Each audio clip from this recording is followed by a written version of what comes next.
So, what are we doing today? Maybe let's just take a walk and then, discuss our life problems. What do you mean, what are we doing today? We're recording an episode. I was like, where is she going with this?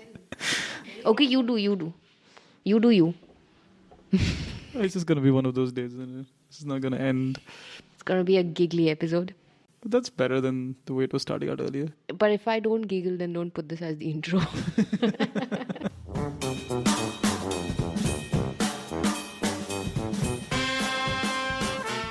No animals were harmed in the making of this podcast. You are useless anyway. I feel like I run this podcast by myself. Chirag has no interest in this podcast anymore. So if you don't hear from us in 2020, you know where to go. First of all, Heathel has already announced last year that she plans to run the show without me, so I don't know what the point is. I did not announce it. I said if I have to run the show without you, I will run it. The same way or even better. I just need to find an editor. No, remember I told you I'll still edit the show. I won't pay you. Yeah, that's fine. Done. Welcome to episode 17. We're aging quickly.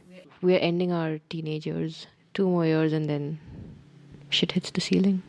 How was your life when you were 20? I was in the States. I was enjoying my life as an editor of a newspaper. Nothing much has changed now. You just moved from a newspaper to a podcast. Yeah, pretty much. Yeah. Right.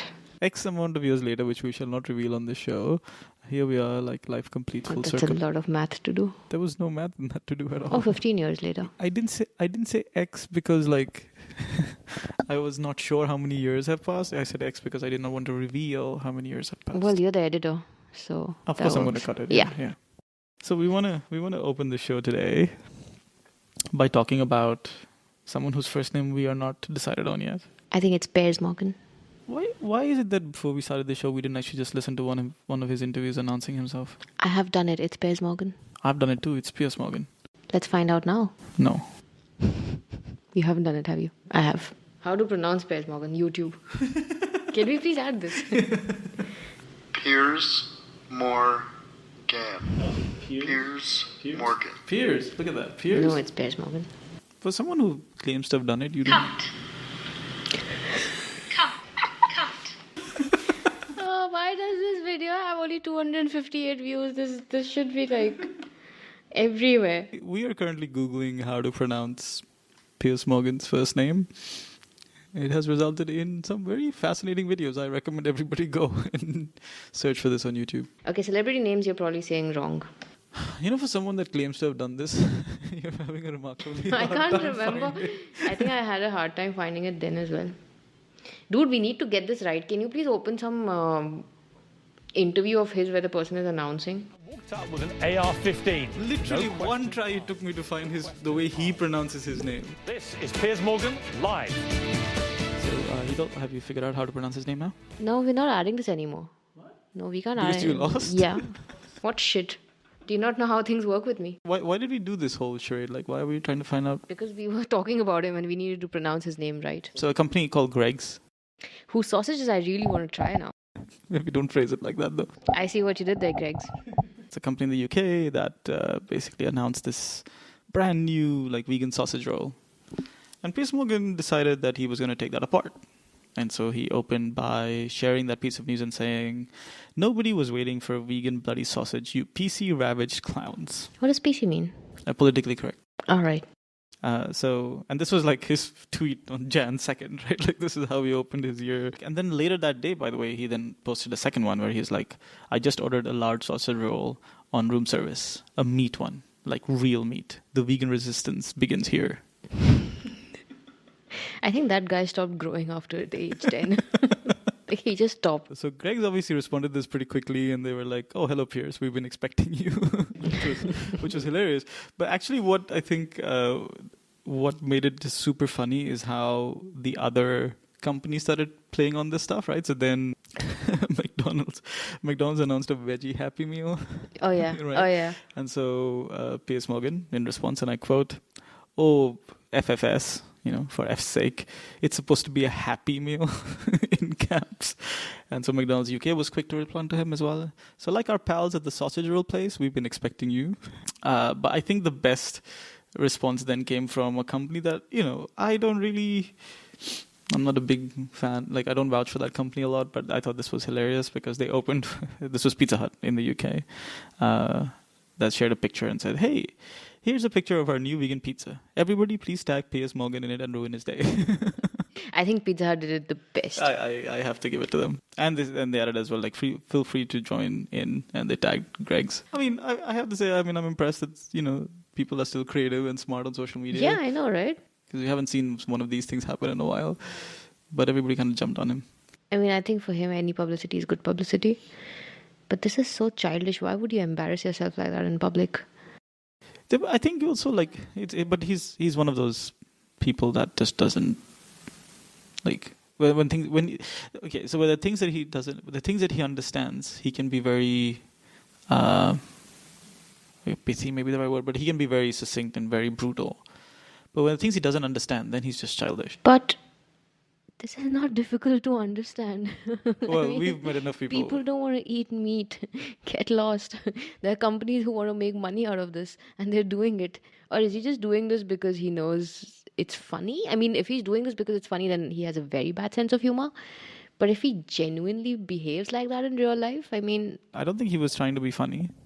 I think this is what he genuinely thinks. So we've seen these comments come from people. So he's making very similar kind of comments. Like when we talked about the Great British Bake Off, right? Where it was like, I'd rather make kebabs than a vegan. Yeah, exactly. And it's just like, well, dude, that's nothing to do with anything. Like, so I think for him as well, it's like that. It's like, oh my God, it's supposed to be a happy meal. Like, nobody's happy eating. Like, I'm a chef. How dare you ask me to make something I don't know and I don't like? Speaking of which, by the way, like the Pizza Hut's vegan pizza option that they've done is not just like, hey, guess what? We've got vegan cheese. They actually have like a pulled jackfruit pizza. Which they call the pulled jackfruit pie. I just wanted to... You wanted to contribute? Is that what just happened? Yeah. Okay. I have so many tabs open, I don't know where to go at this point. You're just jumping from one topic to the other without giving me a cue. That's all the information I had. So I thought, let me just put whatever information I have on the podcast. That's all I speak about Pizza Hut. So anyway... I told you it would be a giggly episode. Thank you for that. You know, it's actually kind of a bummer, though, to be honest, like that all of this stuff gets introduced in the UK. That's a good thing, no? There are larger markets outside as well. Like, I mean, I understand that these things there's a lot of like logistics around it. I think UK and Sweden, these are the only two lucky countries that just get it. It's certain parts in Northern Europe, and then like maybe say I think initially we did McDonald's doing the McVegan burger. I think it was Norway or something. Oh, Finland, yeah. So it does seem, but I don't know what that's about. I'm assuming also it has to do with them having like large base there, like or logistics local to that area. So then it's like, okay, we can start it off here and then spread it far and wide. But it's a bit disappointing because like there are huge vegan populations in other parts of the world, and you could do something about it. Well, nobody's coming to UAE anytime soon because there aren't many vegans India, here. Right? Like when McDonald's came to India, they went through so many logistical changes because they introduced menus and items there that they had never introduced anywhere else. And so you would think that then it's like one step away. But India doesn't have a lot of vegans. India has a lot of vegetarians. No, I understand, but I'm saying like just that like logistically, if they were going to introduce extra vegan options in meat-heavy countries where most of their menu is meat and they have like one veggie option, it would make sense that they could go to the country where they have tons of veggie options and introduce vegan alternatives. Yes, but bear in mind, it has taken many years for vegetarian ingredients to be cheaper, like dairy, and it will take many years. Of course, it's the egg and the chicken which comes first. If there's more demand, prices will drop. If prices will drop, then people will introduce more of it. So I think the onus lies on people. Please demand for it so that companies bring it more. And been to the UK, and I think it's one of the best places to be a vegan. Like London, oh my God. I think I can just do a trip to London just to eat their food over there. And it's pretty well deserved. Although I don't understand why US isn't getting... US, Israel, Turkey. I think UAE as well has a good number of vegans now, no? That's again what I'm saying. Again, the reason I mentioned us as well is because generally most of the larger franchises and the big companies tend to have like their base out of Dubai for the region as well. Even though, of course, the logistics is more complicated than that, I understand that. So it would be nice if they could use Dubai as a starting point. And so, of course, to be fair, a lot of companies do. But I've noticed that the big ones don't. But I mean, we've had Pizza Express pretty much reintroduce their... Worldwide, I think. One vegan pizza, but it's everywhere. Is it everywhere? I don't think it was everywhere. I thought it was like Dubai was one of the things that came out in the rollout. Like it was part of the rollout, but it wasn't. But it's not like UK has it special. There's one vegan option, and it's everywhere. I mean, of course, in UK it's in England, it's in Scotland, it's in Dubai. There's one vegan pizza that they've done right. And it's everywhere. The distinction I was making was just that, like here, we of course we've been very, very lucky, fortunate, whatever, that we have a lot of places that serve vegans, but a lot of places that have taken this on are local brands generally, or companies that have, I mean, restaurants and stuff that are based here that have taken that initiative. Very few chains have introduced them. Pizza Express, I think, is one of the few exceptions, but most of the other chains, they don't have any vegan options actually. No, with Pizza Hut, I'm just glad that they're introducing it. I mean, whatever, again, same thing like we did with McDonald's, or whatever the motivation, doesn't matter. I'm glad that they didn't just say, hey, we're introducing vegan cheese. They're like, oh, we're also going to do like a pulled jackfruit thing, which is nice. Yeah, I'm just hoping that the prices match their regular pizzas though.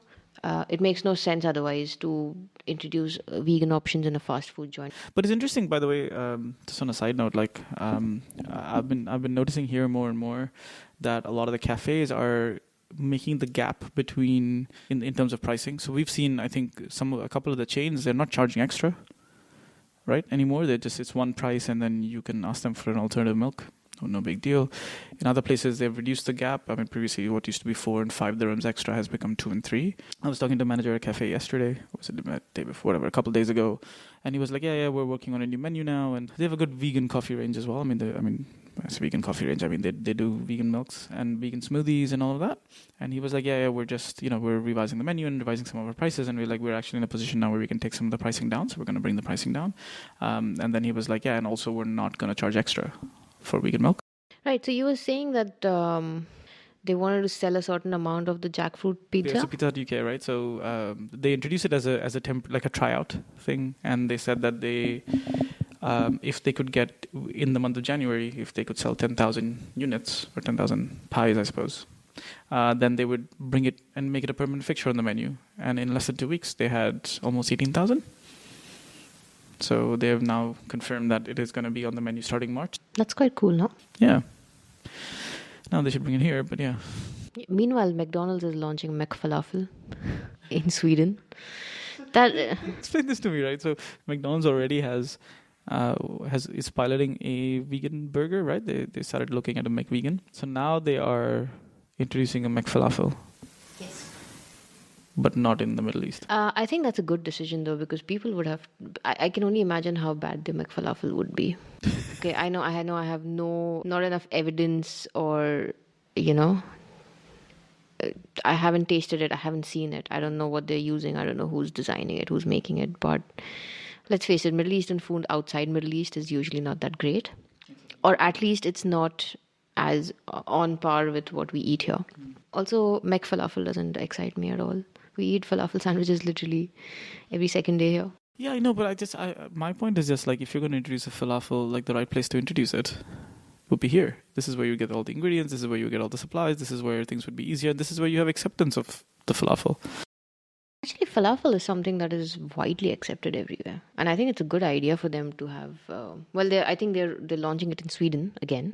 I mean, just how, I don't know, Tunisian food or Italian food or French food would gain popularity here, because it would be something different, and people want to eat different, right? The whole world is being globalized and people just want to try out new things. Like hummus and falafel has become really popular around the world. Now there's beetroot hummus, and then there's kale hummus, and people Stop. No, and my other thing also is like now the word hummus is used for anything pureed, which is annoying. And I think falafel can be a very easy patty to veganize. Well, it is by default vegan, but it's like the easiest thing to just put in a burger. Yeah, I mean, of course, we live in the land of falafel sandwiches, right? And falafel sandwiches traditionally are vegan. I feel like a falafel sandwich from Tasty right now. I'm just thinking like fried falafel, tahini, like that's like. Anyway. With some genuine chickpea hummus on the side. The authentic one, the real one. The real one. And meanwhile, Starbucks has launched vegan mac and cheese in some parts of UK. Some parts. This is starting to become like, hey, let's do all the food launches in the UK and then hope and pray at the end of each one that they show up here. Yeah. feel like whatever is launched in the UK comes to the UAE sooner than it goes anywhere because else. I mean, in most cases, especially with the chains, like we are generally looked after by that region, which is UK or whatever. So whatever they introduce, that tends to come here quicker than if something gets introduced in the US, we never see it. And a good mac and cheese is something I really crave. You made it too at home though. Yeah. Once, yeah. It's quite interesting. I made it with ingredients like potatoes, carrots, and onions. I made cheese out of it. Of course, Nutritional Yeast helped a lot. But I was shocked because when I was making it, I was like, I don't know how am I going to eat this. This looks bad. It's pretty simple to make, and I boiled 1 onion, 1 carrot, and 1 potato. Literally, that's what the recipe said. Just 1 of each white onion, and boiled it and put it in the blender. Added some water and some lemon juice and nutritional yeast, and I poured it on my macaroni. And I don't know how to bake or use an oven, embarrassingly enough. Nor did I have any vegan cheese to sprinkle. So it said to sprinkle some grated vegan cheese and just put it in an oven. But I did not. So I just poured it. It tasted just like mac and cheese. And I thought that I'm crazy. Like, maybe I haven't, I have lost all my powers to distinguish between authentic food and vegan food now. So I called a friend and asked him to check. And he couldn't tell the difference. He said, yeah, well, there's minor difference as such, but it tasted almost like regular mac and cheese. So while we're at this as well, like at least this one is a more Dubai one, but Marks and Spencer in Dubai has launched a whole range of vegan meals. I think it's under the brand name, like they're calling it the Plant Kitchen. It was nice actually, not just that they had vegan options, but they had so many different kinds of vegan options. So what I saw was, so they had some regular meals, right? Like it was a lot of rice and like veggies and that kind of thing. But then they also had pizzas, which was pretty cool. So they had 2 pizza options. I think there was a margarita and there was a pulled jackfruit barbecue one. And then they also had like vegan coleslaw, which I thought was pretty cool. For the pizza, by the way, they were using a cauliflower puree as for the creaminess. Did you try it? Nope. Did you buy it? Nope. So we have a lot of choices for vegan burgers and vegan pizzas around. If you guys are still thinking about going vegan, 2019 is the year. Yeah, happy Veganuary. Papa John's are introducing vegan cheese in all their outlets in the UK nationwide. So that's another thing. By the way, outside of UK and outside of Sweden, there is a hotel in Turkey, which is a 100% vegan hotel. And it's in Antalya. The hotel's menu is entirely plant-based and includes Mediterranean-style cuisine like falafel, surprise, homemade burgers, surprise, pasta and grain bowls, buffet-style breakfast platters, salads, pastries, and appetizers are also available. It's called the Vegan Lodge. So in case you guys are planning to go to Turkey, do check them out. I think I will stay here when I'm in Antalya. The company also strives to be environmentally friendly by using solar energy to heat its water supply. So not only are they plant-based, but they're also environment-friendly. And it forgoes as many plastic products as possible, for instance, by not serving water in single-use plastic bottles. Good to hear. They also grow most of their own produce, like olives and pomegranates, which are used in the meals. Yeah, I like restaurants that do that. So great news. A lot of corporates, a lot of people who have been in the business selling their animals are now turning into vegan products. Please do not think that you don't want to support them because they kill animals. If you show them the demand, they will essentially and eventually turn into vegan restaurants, for all you know. Always look at the larger picture. We've said this many times as well. I do think that it's all about setting up the demand. I have a question for you. Considering you're a health-conscious vegan, if McDonald's comes up with a McVegan in Dubai, would you go and eat it? I think I would go try it. I doubt I doubt it would become part of my diet in any way. And then Pizza Hut comes and then you'll go try the vegan pizza as well? At least once you'll give them your money. I would probably, like I said, I would probably want to try it out to see how it is. But yeah, I mean, but these are generally not companies that I like eat food from. In case you don't find me somewhere, I'm not answering your call. You know where to find me if In a if food and court. when McDonald's launches a McVegan in the UAE. All right. So what else? What other news do we have to cover? And there's a major breakthrough in Canada's food guide, the official food guide, Health Canada. it reveals a huge reduction in the recommended intake of dairy products. So Canada is now encouraging its citizens to eat more plant-based food, more fruits, more vegetables, more grains, legumes, and less dairy. And last February, Health Canada proposed adding warning labels to products high in saturated fat, sodium, and sugars, which includes dairy products. I think it's a big deal, right? It's coming from the government. It's coming from Health Canada, which is their actual, I don't know, like the annual food guide, and tells its citizens what exactly they should eat for health reasons. And they are mostly talking about regular intakes of plant-based foods, so vegetables, fruits, whole grains, and these plant-based proteins can have positive effects on health, is what they say. The dairy industry is not happy about it. Hear this. You're going to hate it. Not only will this harm the dairy sector and the hundreds of thousands who depend upon it for their livelihood, it also risks harming Canadian consumers by creating confusion about the nutritional value of dairy. Pierre Lampron, the president of Dairy Farmers of Canada, told the publication. See, I think this is interesting because actually this has been going on for a few years. This guy. I want to make a point where my point is, I know you're going to make a nice sane point and stuff, but my point is just going to make fun of him. So I'll wait. So this has been something, by the way, these official guides, and this is not just like government guides, but even other studies, and we've seen schools do this as well over the last few years, where they're all recommending being more careful with meat. Even if they don't outright advocate, let's say, get rid of dairy or whatever, they talk about reduction of dairy. I mean, this red meat, white meat debate has been going on for a decade now. So all of this stuff has been going on. It's just what happens is when these things happen, they make the news, and then you have all these protests and lobbies and everything else get involved, and all of this stuff just gets sidelined. And the next year, you see the same document get released again, and the same recommendations made again, and nobody really does anything about it in a strong way.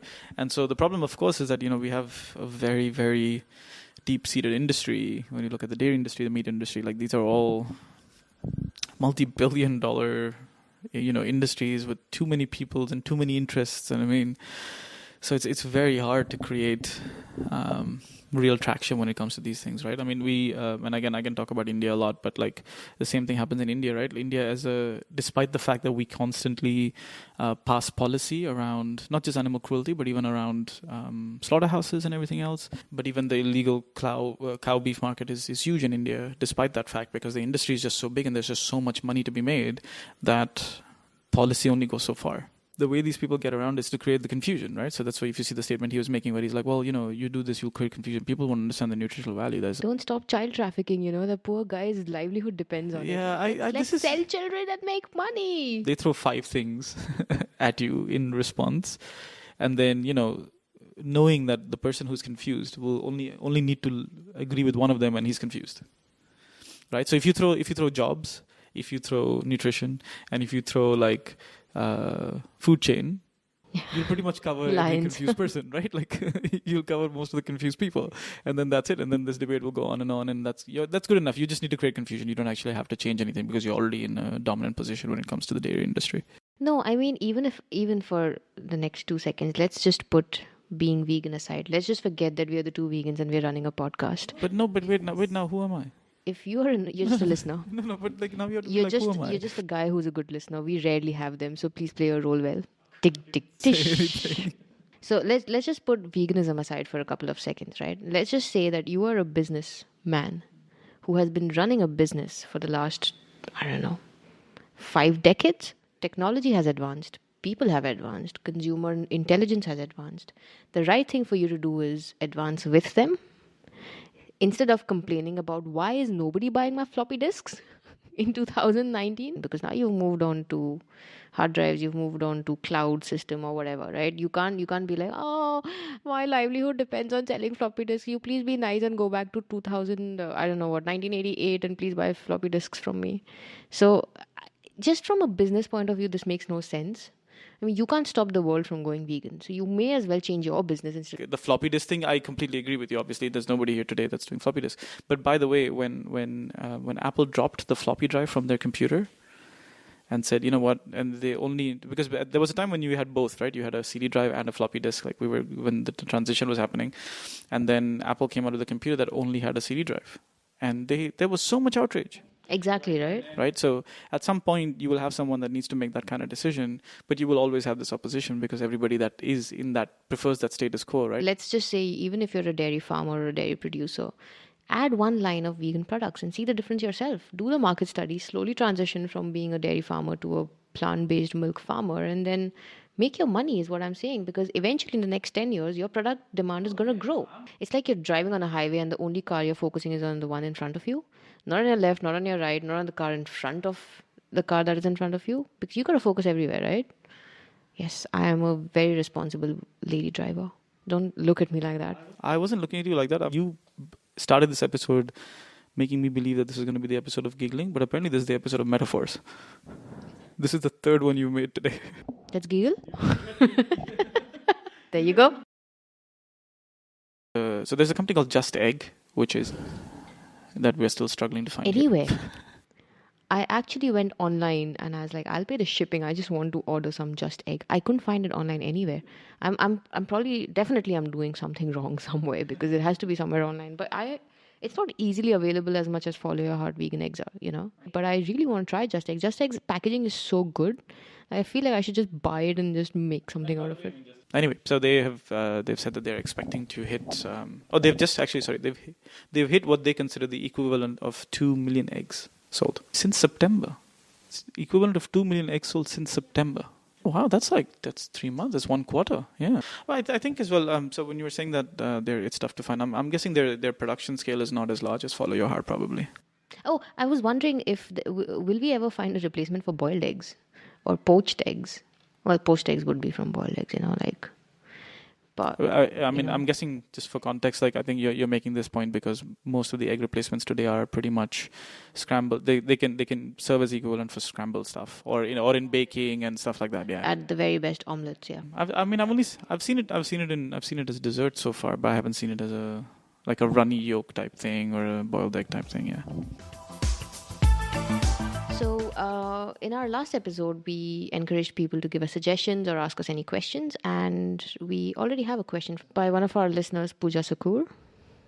So she says, there's a lot of food which is meant to taste like something else as a vegan. For example, vegan cheese tasting like milk cheese, or vegan sausages, burgers, mock meat, etc. Her question is, should we be arriving to make vegan food taste like meat? And are we headed to perhaps encouraging more people to turn vegan, but then we end up putting a lot of chemicals and additives in our foods to make it taste a certain way? So the first point is, I think it's all about recognizability. For a lot of people, certain foods are irreplaceable to them. So meat's obviously a very clear example. We talk about steak, we talk about burgers and stuff, such that when people say, hey, this is a veggie burger, they look at it like it's not enough food, or it's not food, right? Because you've taken out the crux of my dish and you've replaced a few veggies in it, right? And even a veggie patty doesn't really count as a burger and that kind of thing. And so I think that the idea of showing vegan food as a good alternative sometimes means we have to recreate something that people do.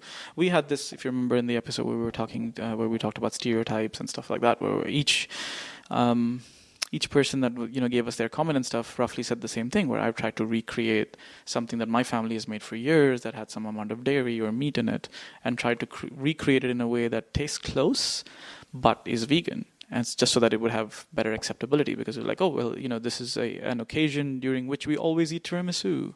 Well, then now you can't bring. I'm saying as a family member, you'd be like, well, now you can't bring like this vegan dessert at me. No, you got to bring me vegan tiramisu. Then it counts as a tradition. So I think there's a lot of passion and sentiment around it, which is why a lot of people are focusing on it, because it's an easy sell, or an easier sell compared to saying that. But I would point out that actually, vegan food does not taste like meat, or what we would call like what should be vegan food when you're talking plant-based diets and stuff. And again, the vegetarian diet is a good place to look, where most traditional vegetarian dishes, especially Indian cuisine, if you look at it, but even other cuisines, they're not trying to mock anything. They're not trying to imitate anything. They're a dish in and of themselves. It's just that we have too many people that think that that's not food, right? So I can be extremely satisfied, with with a nice Indian spread, right, with no meat in it. And that's how I've lived like for most of my life, or specifically the last 10 years. And I've never felt like, oh, I this doesn't taste like butter chicken, so I'm not going to eat it. I've never tried to eat a butter anything. By the way, I've never looked for an alternative. I've just eaten a bacon ka paratha instead. Like that distinction for me has always been there. But I've just come to learn that most people's heads don't work that way. And so for me, I'm totally fine with it. I can eat it. But all the last 10 years, every time I've been out, we've done like work dinners and stuff. Every time I say like I'm vegetarian or whatever, people give me the same look. We're like, but how can you feel full? Like, you're not eating real food. This is like a rabbit. Like all of these other things, because they just cognitively do not understand that it is possible to have a hearty, full meal without something. And so when you want to get to those people, when you want them to understand that, hey, you can be plant-based and not kill animals and be good for the environment and yourself and all of this stuff, this is a great way to do it. I think it's a very subjective point. Because what is vegan food? Anything that doesn't come from an animal. Vegan, in essence, is something that tries to avoid any kind of animal cruelty. Then it goes on to, yes, then there are, of course, effects, positive effects on the environment and positive effects on your health. But essentially, veganism is trying to avoid any kind of cruelty to any other being. People can be vegans for several reasons. A lot of people want to be vegans for animal cruelty. A lot of people are a vegan for animal cruelty, and I am one of such people. I don't necessarily care about healthy food. If I cared about healthy food, I wouldn't even eat a beef burger. However, and food is something that people are very emotional about. So I feel these substitutes are a great invention, following my request for vegan boiled eggs. I really miss some of the vegetarian foods. I've never been a meat eater, so I don't miss any kind of meat, but I miss eggs, I miss cheese, I miss just going to a restaurant and ordering mac and cheese and just eating it. And if somebody makes a vegan version of it, I'm very happy if I know it comes from plants. If I want to eat healthy, which is whole foods, plant-based, healthy vegan food, I'm not going to ask for these things anyway. So for me, a person who is addicted, and yes, of course, all these chemically laced foods are addictive. Cheese is addictive, beef is addictive. There's no extraordinary taste in them. Like I'd easily say that strawberries taste better than cheese when you're talking about taste, right? But just because it's addictive and people are not able to quit it, which I get, and if this helps them, the mock meat and the mock cheese helps them, I don't see why there is a problem. I totally am all for it, because this is the first step that people are taking towards going vegan. Chemical laced stuff is going to be around for some time now, for a long time now, and you just have to make that decision. You either move on to eating raw, you move on to eating whole foods, you move on to eating fruits and veggies, or you eat your vegan sausages, which I will all my life, and be fat. It's a choice that you have to make from a health perspective. But as long as you're doing it from essentially a vegan perspective, which is not causing harm, it doesn't matter where your food comes from. Yeah, and I'll add to that too. Like, I mean, you mentioned, I'm more healthier generally when I'm eating and stuff. So yeah, generally I don't eat it. But the truth be told, like, I mean, I miss pizzas. They're one of my favorite foods. I mean, a good pizza, obviously, not every single one, but like, it's one of my favorite foods. And so obviously the fact that I can get vegan cheese or nut-based cheese or cauliflower-based cheese or some tofu-based cheese on a pizza such that I can recreate most, if not every piece of that flavor, yeah, I mean, I'm gonna indulge. I mean, to take Pooja's point a little bit further, a lot of this recreation is coming from some heavy chemical work, and I think that's something we should be watchful for, 100%. And the hope will continue to be that more and more companies invest in this, such that we can find better ways to do some of these recreations, whatever slightly more natural way, even if it's 10%, 20% more natural way, becomes more and more mainstream, and so then the cost of those things will come down too eventually. No, of course, but for me, I feel that that's not a vegan fight. I feel that's more of a health versus non-healthy fight. I mean, you could be drinking Coke, and you could fight with people saying that, okay, you don't need to manufacture so much of Coca-Cola, and it's bad for children and teenagers and things like that. Whether they want to eat healthy or not is completely their prerogative. It's a completely different fight, and that's something that they need to decide for themselves. Anyway, I hope we have answered your question. But do let us know if we haven't. Or ask us a follow-up question. Or and ask us more questions. We'll keep this debate going on every episode. And if anyone else has any other questions or would like us to cover any other topics, please do let us know. You can find us on Instagram, the.2.vegans. You can leave us a comment. You can DM us about topics. You can stalk us on Facebook. At least on our page, it's called The Two Vegans. Yeah. Reach out to us, Facebook, Instagram, Twitter. Leave us a review if you use Apple Podcasts or other such podcast players. And that's all we have for you this week. So donate to your nearest shelter, be nice to children, be nice to animals, and be nice to everyone else. Bye-bye. Bye.